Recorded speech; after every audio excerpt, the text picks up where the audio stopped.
My name is Mia Huffman. And how long have you been modeling for? I've been modeling for roughly around a year and a half, almost 2 years. What got you started in it?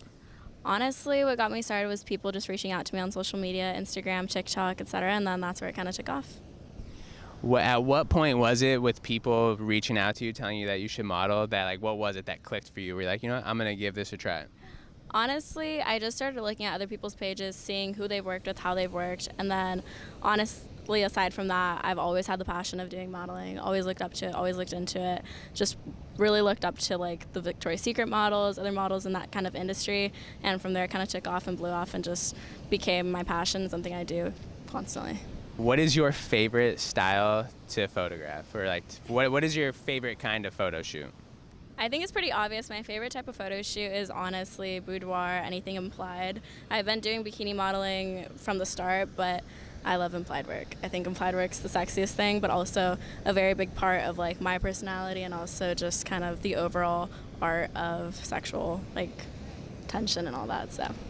Do you feel like, I'm assuming from what you said that you're a fairly sexual person, do you feel like this is just another level of doing modeling that allows you to express that? 1,000%. I think it honestly kind of helps me kind of dive and delve into like what I feel sexually, but also kind of showing that in an artsy way that doesn't kind of come off as too aggressive or too just aggressive and all.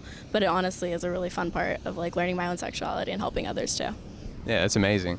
Has doing modeling affected personal relationships or romantic relationships? I think it has impacted a little bit of personal relationships.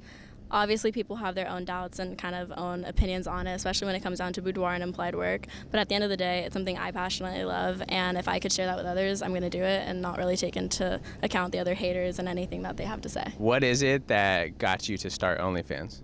What got me to start OnlyFans was honestly TikTok. Everybody was absolutely obsessed with just kind of my content overall, and that was back in 2020. So from then, just kind of stepped into it. I absolutely love it, and I don't think I'll ever look back from it, honestly. What is your favorite type of content to create on your OnlyFans platform? My favorite type of content to make on OnlyFans is honestly kind of like toys, playing with myself, and things like that. Sexuality is a big part of who I am, and I just love learning it and diving into it because it's something that a lot of women, I think, don't really get to experience for themselves. Much rather, sex is kind of expected.